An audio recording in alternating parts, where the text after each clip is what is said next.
તો ઝી 24 કલાક પર પ્લેન ક્રેશનો સીસીટીવીનો એક્સક્લુઝિવ વિડીયો સામે આવ્યો છે। બારામતી પ્લેન દુર્ઘટનાના આ સીસીટીવી સામે આવ્યા છે। સીસીટીવીમાં ધુમાડાના કાળા ગુબ્બારા દેખાઈ રહ્યા છે। પ્લેનમાં મહારાષ્ટ્રના ડેપ્યુટી સીએમ અજીત પવાર હતા।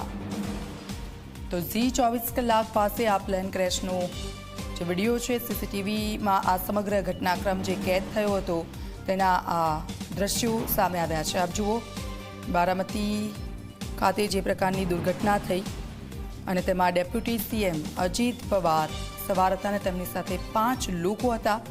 તે તમામના મોત થઈ ચૂક્યા છે અત્યારે। અને વહેલી સવારે જ્યારે આ ઘટના ઘટી અને તે સમયનો આ જે વિડીયો સામે આવ્યો છે એટલો મોટો બ્લાસ્ટ થયો હતો કે આસપાસના લોકોને કંઈ જ ખબર ન પડી કે આખરે આ શું થયું ને ત્યાર પછી ખબર પડી કે પ્લેન ક્રેશ થયું છે। આસપાસના લોકો ત્યાં દોડી આવ્યા હતા અને આપ જો બ્લાસ્ટ એટલો ભયાનક હતો કે કોઈ એક વ્યક્તિના પણ બચવાની શક્યતાઓ આ બ્લાસ્ટની અંદર દેખાતી નથી। 5 લોકો ડેપ્યુટી સીએમની સાથે હતા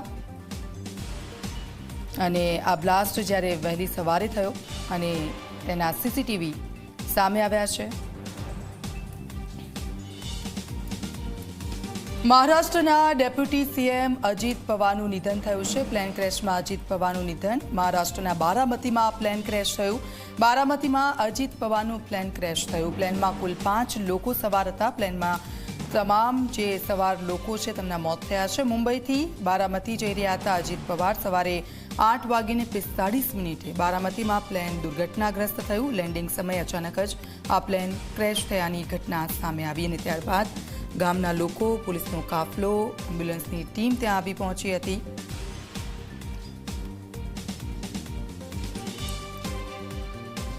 તો આપ જો આ દ્રશ્યો ડેપ્યુટી સીએમ અજીત પવારની છેલ્લી ક્ષણના આજે આ તસવીર સામે આવી છે અને બારામતી પહોંચે તે પહેલાં જ આ પ્લેન જે રીતે દુર્ઘટનાગ્રસ્ત થયું અને વિસ્ફોટ થયો છેલ્લી ક્ષણના આ દ્રશ્યો અમે આપને બતાવી રહ્યા છે। આજે ફોટો સામે આવી રહ્યો છે અજીત પવાર કે જેમનું નિધન થયું છે। આ અણધારી વિદાય પ્રધાનમંત્રી નરેન્દ્ર મોદીએ એક્સ પર લખ્યું કે અણધારી વિદાય જે અજીત પવારની થઈ છે તેનાથી દુઃખ વ્યક્ત કર્યું।